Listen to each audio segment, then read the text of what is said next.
Well, hello and welcome to another episode of MMTed Q&A.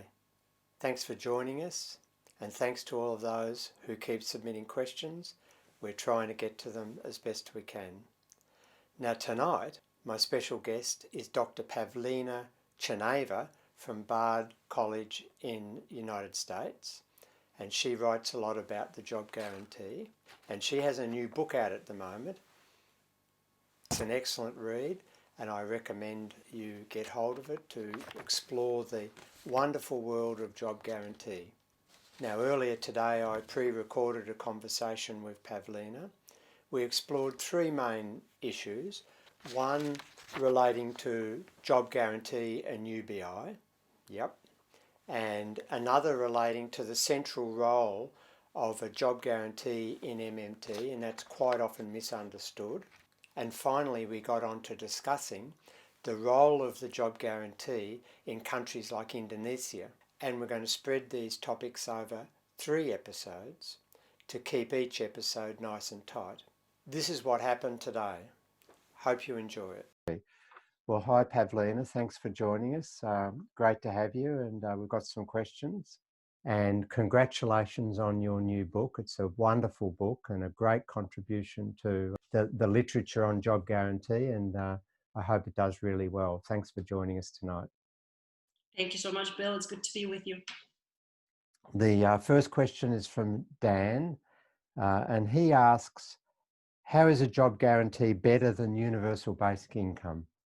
Wow, a good question to start with.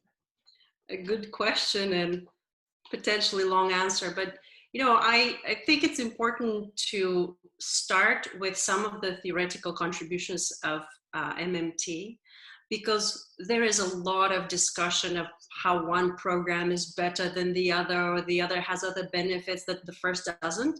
But there is really a missing piece in the UBI literature, and that is misunderstanding the purpose of the tax, the tax force behind the currency.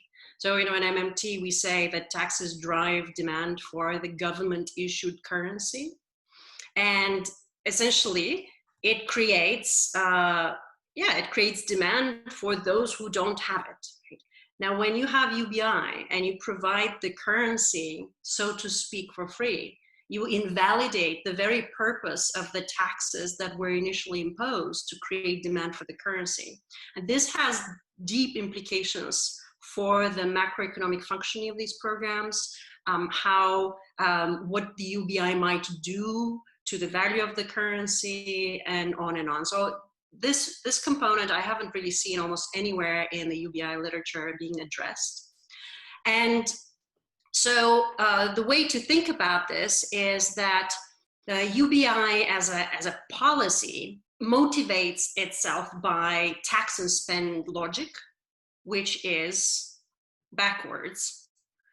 In other words, UBI folks are saying you have to tax carbon taxes, the wealthy, financial transactions, oil extraction, you name it, right? There's a slew of tax mechanisms to fund UBI.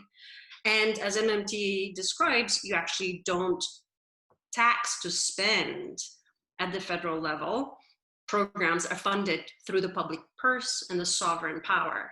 So what is the problem with this logic? Well, the problem is that first, the existence of those policies then are dependent on these extractive policies or the neoliberal kind of economic toolkit. So what we need to do with MMT is cut the umbilical cord and escape this tax and fund logic, because we are essentially dependent on Wall Street, right, and on pillaging the environment to fund anti-poverty programs. So that's number one. Number two is that just as a policy proposal, UBI is not even counter-cyclical proposal. UBI is provided to all, rain or shine, irrespective of labor market status, of income. And so it is a one large contribution to the non-government sector that does not offer the kind of stabilization feature that the job guarantee would provide. As we have discussed, it would be an automatic stabilizer. It would rise in times of crises when mass unemployment evolves, and then it will shrink as the private economy recovers. So it does not have this counter-cyclical feature. Now, some more enlightened UBI commentators would say, well, look, you can actually use the tax component to do a counter-cyclical policy, but it's not UBI that's counter-cyclical. You're actually attempting to design a counter-cyclical tax policy. It's not a benefit of UBI. Yeah. And again, once again, it's very difficult to use taxes to adjust them counter-cyclically. I mean, I think we have to grapple with that very seriously.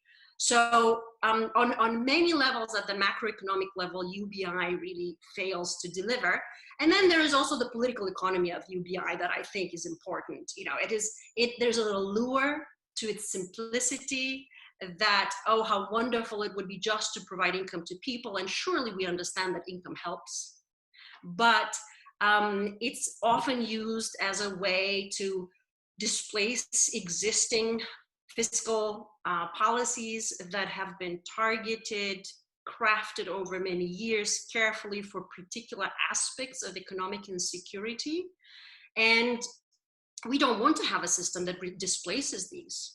Now, what the job guarantee says is that there is one aspect of economic insecurity that has not been provided for, and that is the absence of a job. So UBI, with all of its good intentions, still is predicated on a system of mass unemployment. Yeah. And we know these experiments where UBI folk, or mini experiments, people who receive basic income, which is not exactly UBI, still look for work, but the work is not there.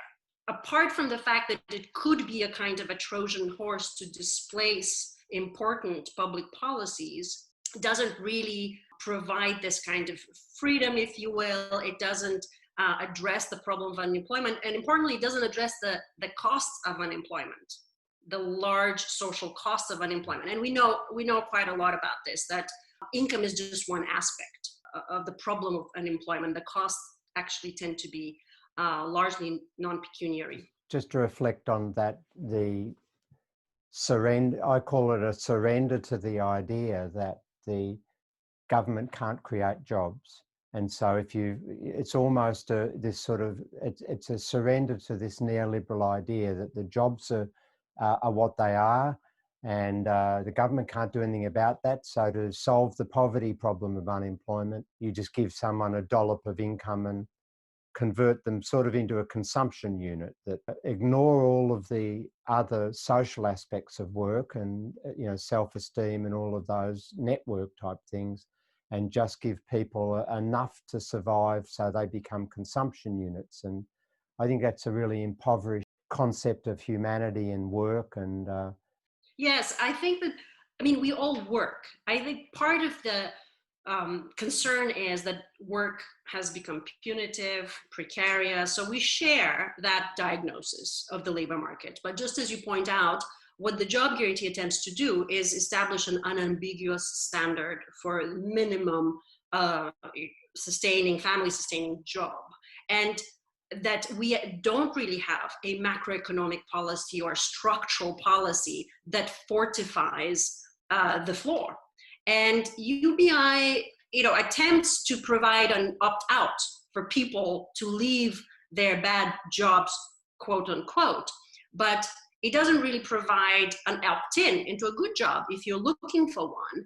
And again, if we are assuming that the only thing you need is income, again, we're seeing the person as you say, as a consumption unit who can be exploited as a consumption unit. Slumlords can extract the basic income in the form of higher rent. Healthcare costs may skyrocket, but so long as you have the basic income, the assumption is you should be okay. It's a subsidy to firms. Why should a firm pay a living wage if the government has so-called promised a living wage? So it is, I do see it as a surrender to the broken economic model and not a real structural reform, where the job guarantee has some very specific contributions, and it really flips the paradigm. As you have argued in your own work, it is a replacement for the Nairu. I mean, what we know in the universe of all policies available to us, we know that however well intended may be, or how well meaning they may be, unless the right to work isn't guaranteed, the stabilizer will always be unemployment. Yeah. And so we either have guaranteed unemployment, a world of guaranteed unemployment, which is the world we live in today, or we have a world of guaranteed employment. And we no longer use the NAIRU as this gold star for failure, right? Policymakers say, oh, well, we've reached the NAIRU. It's still millions of people are out of work, but we congratulate ourselves for reaching finally full employment, leaving many, many out of work. And so what the job guarantee does, it really drives the stake through this unemployment stabilizer, the macroeconomy. And so the MMT perspective also says that if you are the issuer of the currency, you are responsible for providing it in a manner that ensures full employment and price stability. And currently, we don't do this. Okay, that's it for tonight. Thanks very much for joining us. We'll be back next week with more questions and hopefully some more interesting answers. In closing, I just want to thank all of those who have made donations to MMTed so far. We really appreciate that and thank you. MMTed relies on public donations to build our capacity and to get us in a position where we can offer courses free of charge to the general public. We hope to start floating courses in September of this year. So if you can help, we really appreciate it. Thank you. Until next week, see you later.